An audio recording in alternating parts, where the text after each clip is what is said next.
Hey guys, welcome back. So I actually made this video earlier. I did today's chapters earlier, but I used my new microphone hoping that it would go great, and I went to go listen to it and there was no audio on the recording of the girl's voice that does the chapters each day.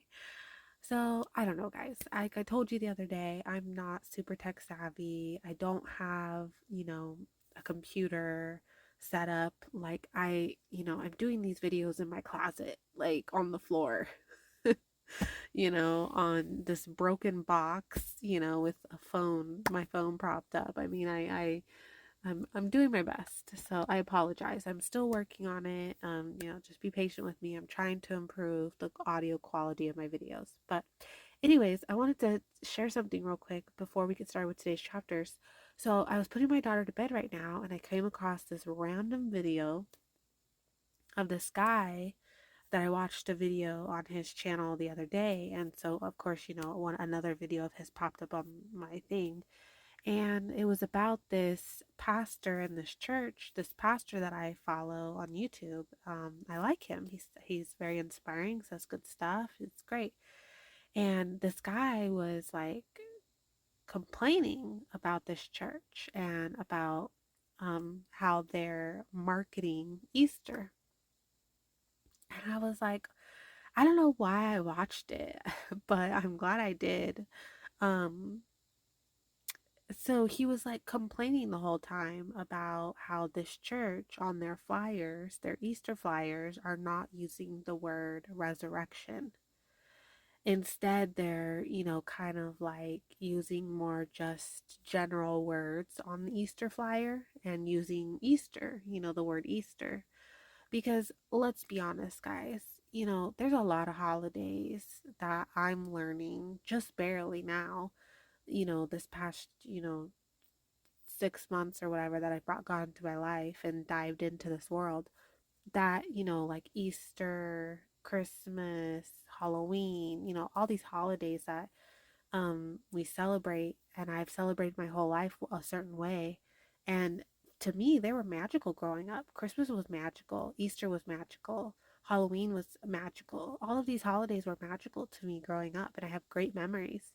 And now I'm learning, oh, they're bad, and it's like, why? And I'm genuinely trying to learn about these things, learn about the history, learn about what's going on, learn what's right, what's wrong, what's the enemy behind, what is really like, what's God like really wanting us to do and stay away from, and all of this stuff. And it's a lot.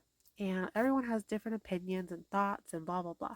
Anyways, so this guy is like complaining and like being very judgmental and very harsh about this church not using the word like resurrection and dumbing down their language and this and that. And I just felt like it was really harsh because, first of all, this church is trying to reach out to people who don't have God in their lives.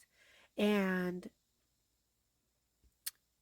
sometimes you have to use a certain approach with people like that.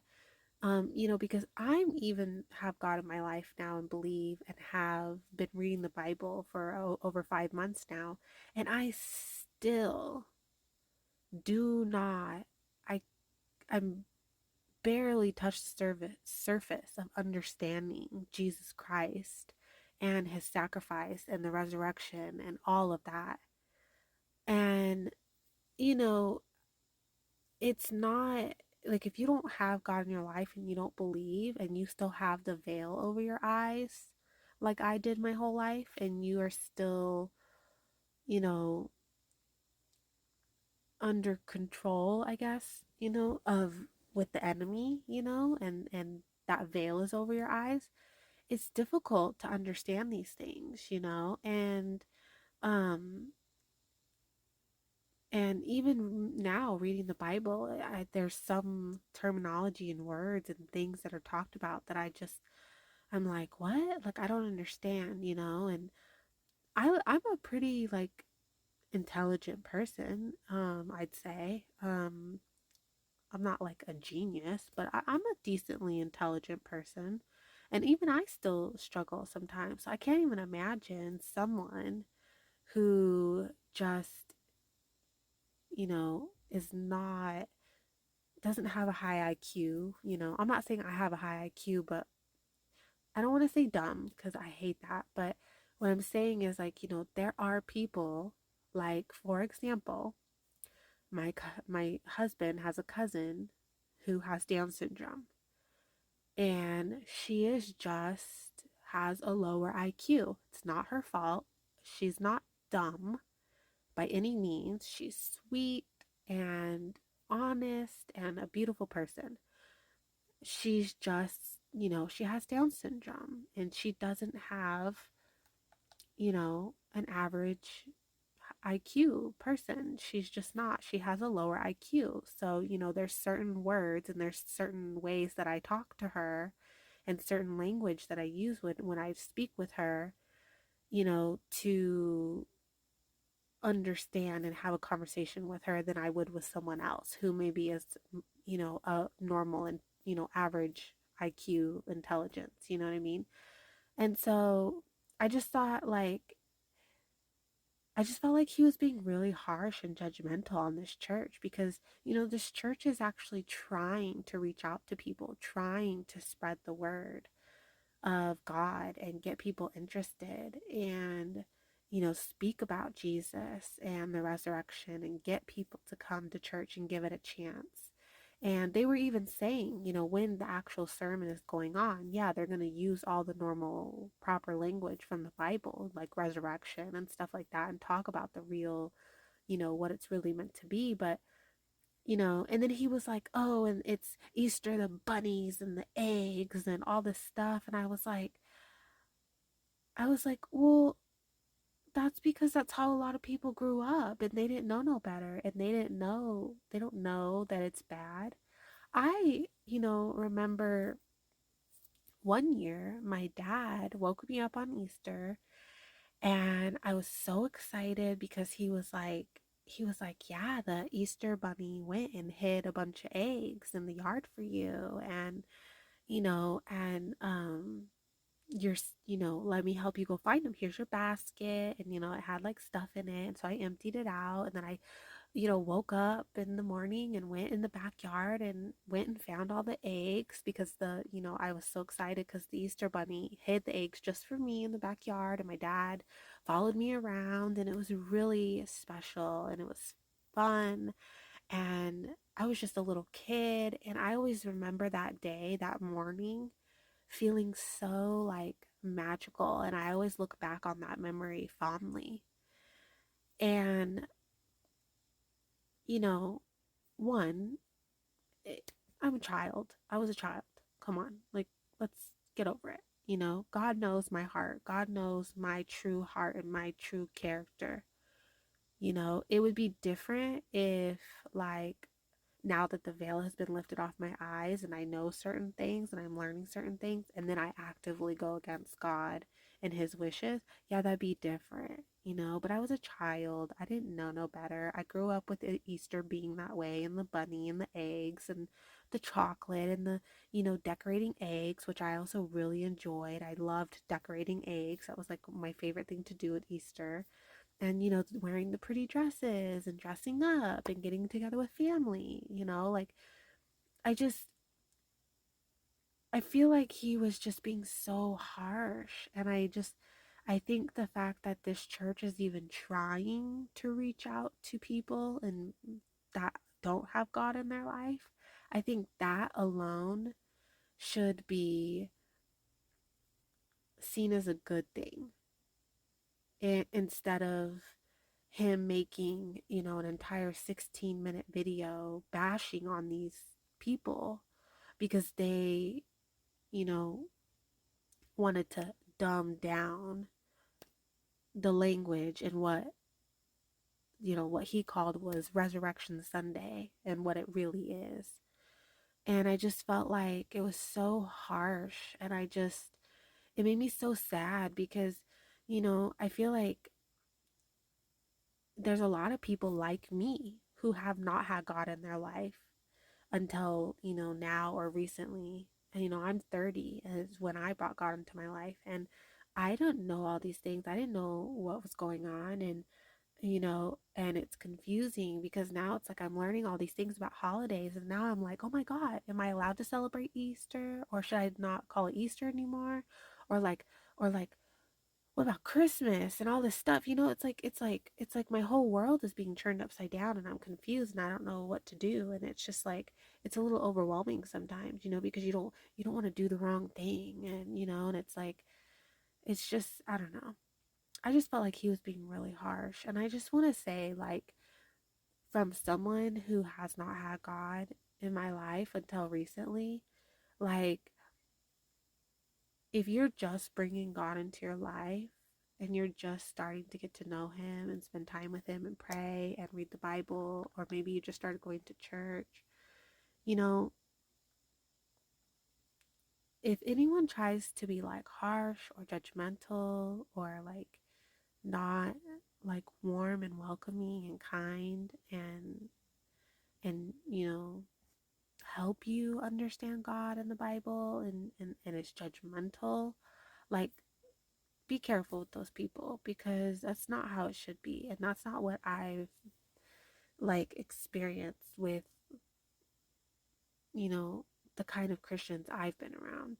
I feel like they've been kind and warm and embracing and like um not judgmental and just very loving and you know open-minded, and I don't know, it rubbed me the wrong way when I watched this video. I'm like watching it and I'm like I kept having to pause it because I was like, "Oh my God, like what am I watching right now? Like this guy is being so harsh, like and mean." and and it was like missing the whole point of what this church was trying to do. They were just trying to find a way to start the conversation with people, and it brings me to another thing is, you know, I was leaving my best friend's house the other day. She lives about 2 hours away, and I was passing this church, and on their sign it said, um, Jesus is the only way. And all I could think was only people that know God and have them in their life and they are already reading the Bible or already have and know all of this and like are familiar with it will will that sentence actually mean anything to them? Because until recently, like really recently in the past like couple weeks, like have I really started to understand more and more about Jesus Christ and his sacrifice and all of that. And I'm still like, I still don't think I'm going to understand it fully until I actually read the full Bible. And I just felt like, you know, I don't know. I feel like there needs to be more voices out there for people to help people who don't have God in their lives. And I've seen people on comments too on videos and stuff. They'll be like, oh, well, they're a non believer. And it's like, you don't know their story. You don't know their life. You don't know, like I was a non believer for 30 years of my life. And it wasn't because, I chose to be that way. That was God's plan for me. And I just think everyone needs to like stop being judgmental and be kind to one another. And, people who don't have God in their lives, you know, there's a way to approach that because, I've seen videos of preachers and street preachers and people that are like, Jesus is your savior and this and that and blah blah blah. And it's like I've had people tell me that and before I brought God into my life, and I, right over my head, I didn't know what you were talking about. Like, no clue. No, no clue. I feel like people who already have God in their lives and they want to get people who don't have God in their lives, they need to like really put themselves, I don't know, maybe it's hard for them. Maybe some people can't put themselves in those shoes, maybe because they've had God in their lives their whole time. But then think about it, that's why there's people like me who I've gone through all of this, and what God is doing with me. Maybe God's using me and taking me down a path where I'm going to be able to help and relate to people who have gone a good portion of their life without believing in God and now do, and I can help them on that journey. So, um, I don't know, it just hurt me a little bit, like to hear this guy being so harsh and judgmental, and and I don't know, I just felt like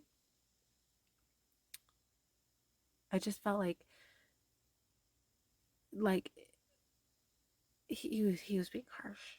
And one thing I'll say before we start with today's chapters, I'm so sorry I went off on a rant, but um, I used to work with a lot of doctors because I used to be in the medical field, and I worked with this one doctor. She was super smart, very intelligent, but she was so smart that she didn't really know how to socially um, connect with people that weren't as smart as her.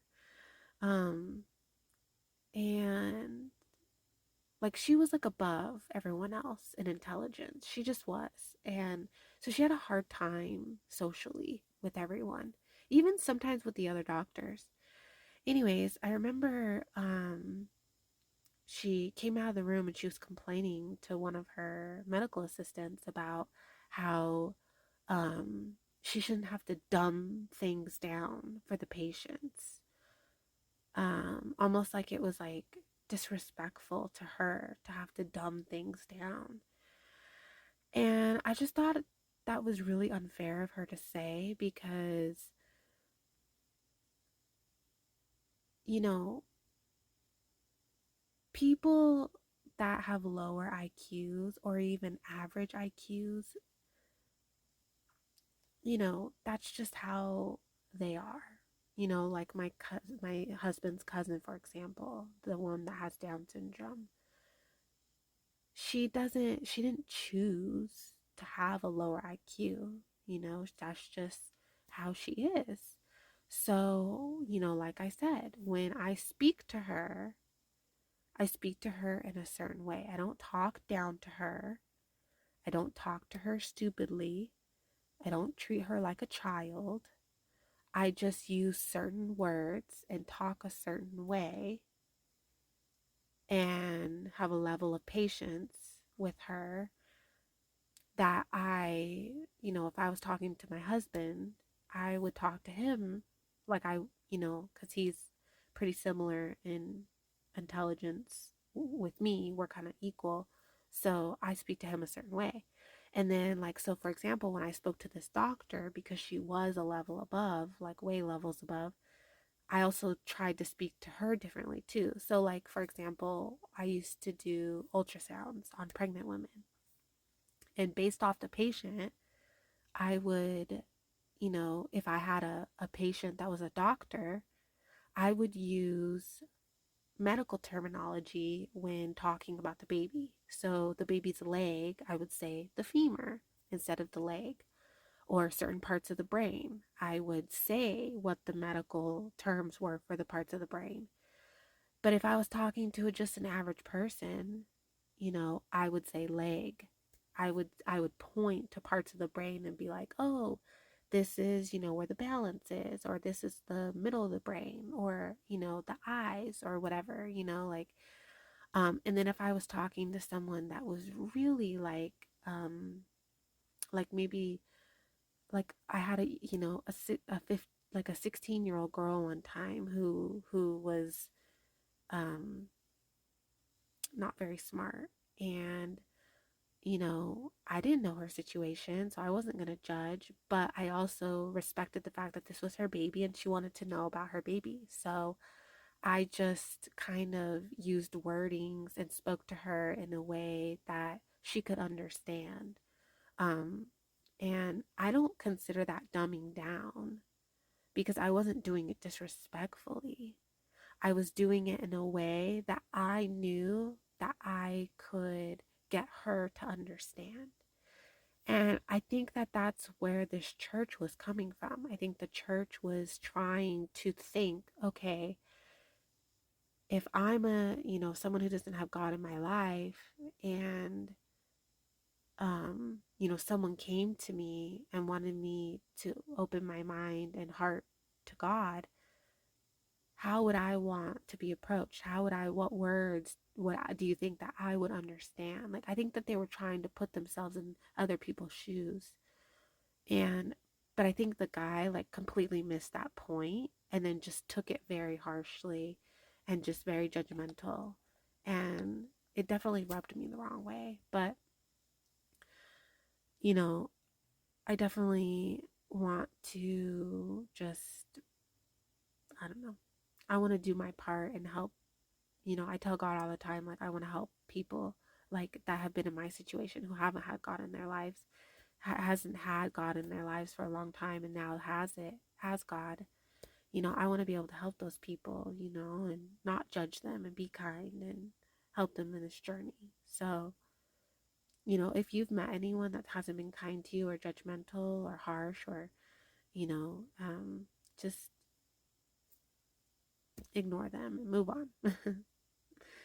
Okay, guys, I'm so sorry. I went on a huge rant. I'm so sorry.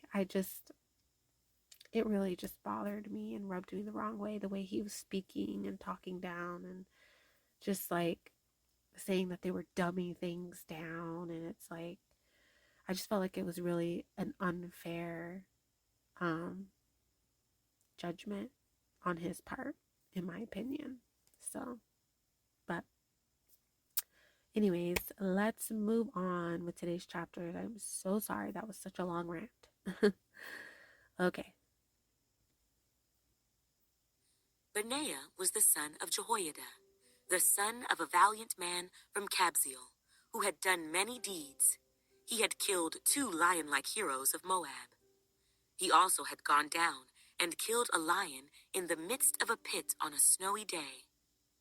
And he killed an Egyptian, a man of great height, 5 cubits tall.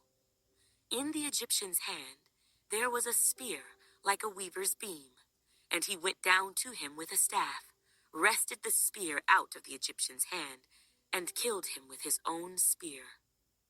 These things Benaiah the son of Jehoiada did, and won a name among 3 mighty men.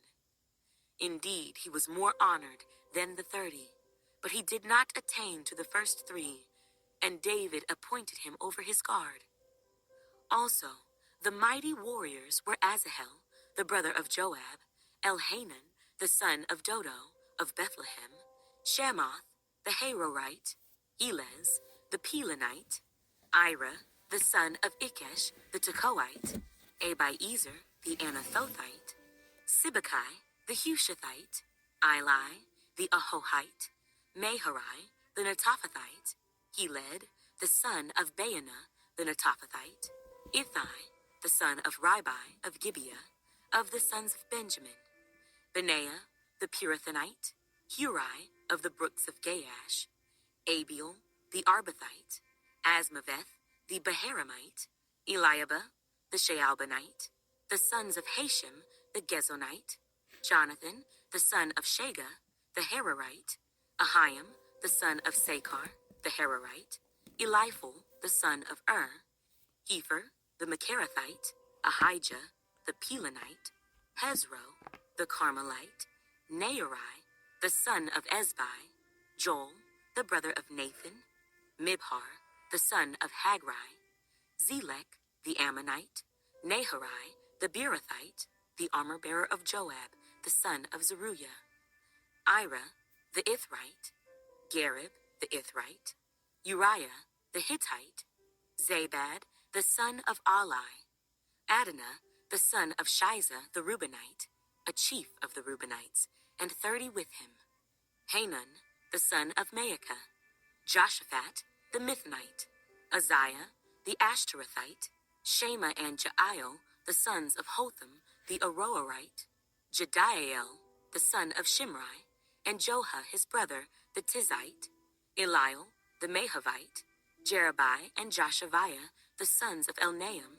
Ithma, the Moabite, Eliel, Obed, and Jaasiel, the Mezobaite.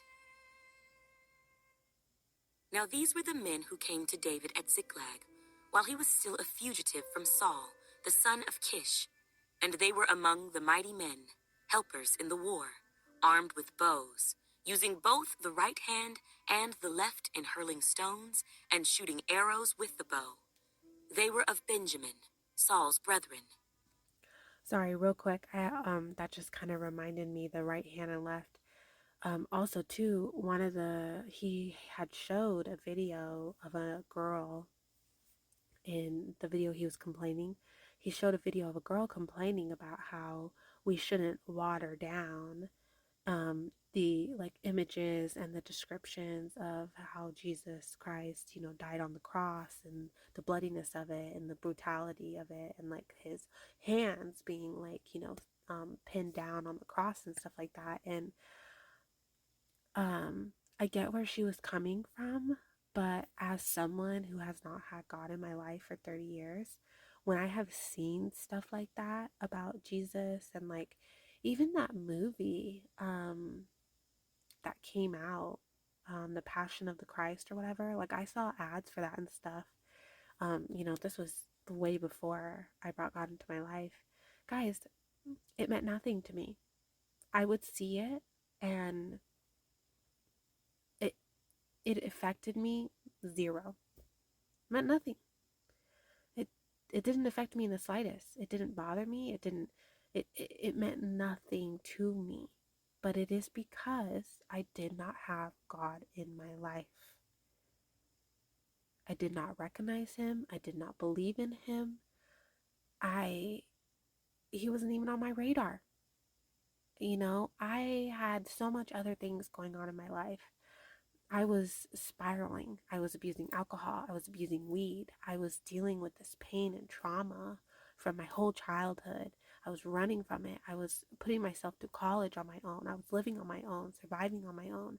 I mean, I had so much going on in my own life that I was dealing with. And just the fact alone that I did not have God in my life and I did not recognize him or believe in him, and I've never even read the Bible or even touched it or even understood anything about it, seeing images like that and even the trailer or hearing about it meant nothing to me. Nothing. And so I get what she's saying about how, we need to like not water that down and this and that. But it's like, guys, I'm almost 6 months into bringing God into my life and reading the Bible, and I'm just barely hitting the surface of understanding Jesus Christ and the sacrifice that he made and everything that goes with that. Just barely starting to scratch the surface of understanding the the the I don't even know how to say this, like the big deal that it is. And I feel like people who have had God in their lives for so long or their whole life, they it's almost like they can't even comprehend that there's people like me and you possibly who have never even that those things, it's like not even on their radar, like, and that it's like they can't even comprehend that it means nothing to us. Nothing. I used to joke with friends back in the day where, oh, well, we'll be on the bus to hell together, like I didn't believe in it. I didn't believe in hell. I didn't believe in heaven really, I mean, but I definitely didn't believe in hell. It was just kind of like a joke, like I didn't actually really believe in any of it. And I just, I don't know. I think that, yeah, I just, it's rough. And I definitely really believe that, um, hoping that God uses me to help people like me.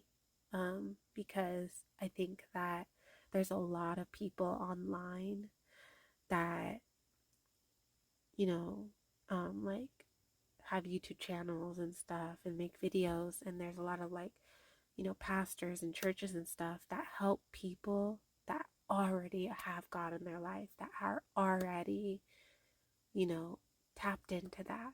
And I don't think that there's enough people that are trying to get through to people like me that didn't have God in their life, and that none of the significant things that have happened with God and Jesus Christ and all of that and the Bible and everything, you know, didn't didn't mean nothing to me. So it's like none of that meant anything to me. So it's like, how do you reach people like that? How do you reach, And it's definitely something to think about, like how do we start opening those doors to people, and what's the best way to do it, and how, and what language to use, and how to say it.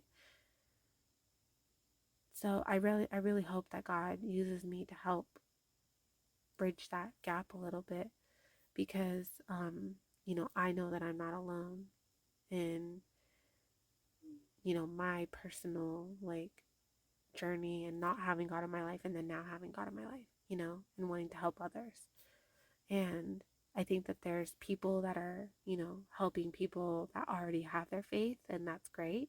But then I think that, you know, we also need people that are going to help the people that don't have faith and aren't believers and don't have God in their life. And I'm hoping and that God uses me to be one of those people to help, because um, it feels like that's like what I'm supposed to do. So, sorry guys, I keep ranting. What's wrong with me today? I apologize. I'm gonna be quiet, okay? For the rest of the chapters. The chief was Ahiezer, then Joash, the sons of Shemaiah, the Gibeathite, Jeziel and Pelet, the sons of Asmaveth, Berekah and Jehu, the Anathothite, Ishmaiah, the Gibeonite, a mighty man among the 30, and over the 30, Jeremiah, Jehaziel, Johanan, and Jozabad, the Gederathite, Eleuzai, Jeremoth, Bealiah, Shemariah, and Shephatiah, the Haruphite, Elkanah, Jeshiah, Azarel, Joezer, and Jeshobeam, the Korahites, and Joelah and Zebadiah, the sons of Jeroham of Gedor. Some Gadites joined David at the stronghold in the wilderness, mighty men of valor, men trained for battle, who could handle shield and spear, whose faces were like the faces of lions, and were as swift as gazelles on the mountains. Ezer the first, Obadiah the second, Eliab the third, Mishmannah the fourth, Jeremiah the fifth, Attai the sixth, Eliel the seventh, Johanan the eighth, Elzabad the ninth, Jeremiah the 10th, and Machbanai the 11th. These were from the sons of Gad, captains of the army. The least was over 100, and the greatest was over 1,000. These are the ones who crossed the Jordan in the first month, when it had overflowed all its banks, and they put to flight all those in the valleys, to the east and to the west. Then some of the sons of Benjamin and Judah came to David at the stronghold, and David went out to meet them, and answered and said to them, "If you have come peaceably to me to help me, my heart will be united with you. But if to betray me to my enemies, since there is no wrong in my hands, may the God of our fathers look and bring judgment." Then the Spirit came upon Amasai, chief of the captains, and he said, "We are yours, O David. We are on your side, O son of Jesse. Peace, peace to you, and peace to your helpers, for your God helps you." So David received them and made them captains of the troop. And some from Manasseh defected to David when he was going with the Philistines to battle against Saul. But they did not help them, for the lords of the Philistines sent him away by agreement, saying, "He may defect to his master Saul and endanger our heads." When he went to Ziklag, those of Manasseh who defected to him were Adnah, Jozabad, Jediael, Michael, Jozabad, Elihu, and Zilithai, captains of the thousands who were from Manasseh. And they helped David against the bands of raiders, for they were all mighty men of valor, and they were captains in the army. For at that time they came to David day by day to help him, until it was a great army, like the army of God. Now these were the numbers of the divisions that were equipped for war, and came to David at Hebron, to turn over the kingdom of Saul to him, according to the word of the Lord. Of the sons of Judah, bearing shield and spear, 6,800 armed for war. Of the sons of Simeon, mighty men of valor fit for war, 7,100. Of the sons of Levi, 4,600. Jehoiada, the leader of the Aaronites, and with him 3,700. Zadok, a young man, a valiant warrior, and from his father's house 22 captains. Of the sons of Benjamin, relatives of Saul, 3,000. Until then, the greatest part of them had remained loyal to the house of Saul. Of the sons of Ephraim, 20,800, mighty men of valor, famous men throughout their father's house. Of the half-tribe of Manasseh, 18,000, who were designated by name to come and make David king.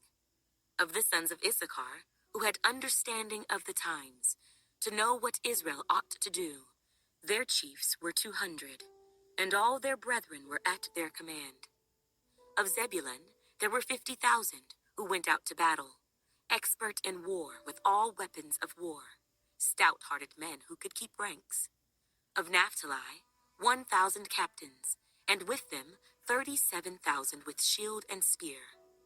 Of the Danites, who could keep battle formation, 28,600. Of Asher, those who could go out to war, able to keep battle formation, 40,000. Of the Reubenites and the Gadites, and the half-tribe of Manasseh, from the other side of the Jordan, 120,000 armed for battle with every kind of weapon of war. All these men of war who could keep ranks came to Hebron with a loyal heart to make David king over all Israel. And all the rest of Israel were of one mind to make David king. And they were there with David 3 days, eating and drinking, for their brethren had prepared for them. Moreover, those who were near to them, from as far away as Issachar and Zebulun and Naphtali, were bringing food on donkeys and camels, on mules and oxen, provisions of flour and cakes of figs, and cakes of raisins, wine and oil and oxen and sheep abundantly, for there was joy in Israel. Then David consulted with the captains of thousands and hundreds, and with every leader. And David said to all the assembly of Israel, "If it seems good to you, and if it is of the Lord our God, let us send out to our brethren everywhere who are left in all the land of Israel, and with them to the priests and Levites who are in their cities and their common lands, that they may gather together to us. And let us bring the ark of our God back to us, for we have not inquired at it since the days of Saul." Then all the assembly said that they would do so, for the thing was right in the eyes of all the people. So David gathered all Israel together from Shihor in Egypt to as far as the entrance of Hamath, to bring the ark of God from Kirjath-jearim. And David and all Israel went up to Baalah, to Kirjath-jearim, which belonged to Judah, to bring up from there the ark of God the Lord, who dwells between the cherubim, where his name is proclaimed. So they carried the ark of God on a new cart from the house of Abinadab, and Uzzah and Ahio drove the cart. Then David and all Israel played music before God with all their might, with singing, on harps, on stringed instruments, on tambourines, on cymbals, and with trumpets. And when they came to Chidon's threshing floor, Uzzah put out his hand to hold the ark, for the oxen stumbled. Then the anger of the Lord was aroused against Uzzah, and he struck him because he put his hand to the ark, and he died there before God. And David became angry because of the Lord's outbreak against Uzzah.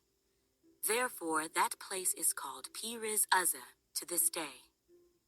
David was afraid of God that day, saying, "How can I bring the ark of God to me?" So David would not move the ark with him into the city of David, but took it aside into the house of Obed-Edom, the Gittite. The ark of God remained with the family of Obed-Edom in his house 3 months, and the Lord blessed the house of Obed-Edom and all that he had.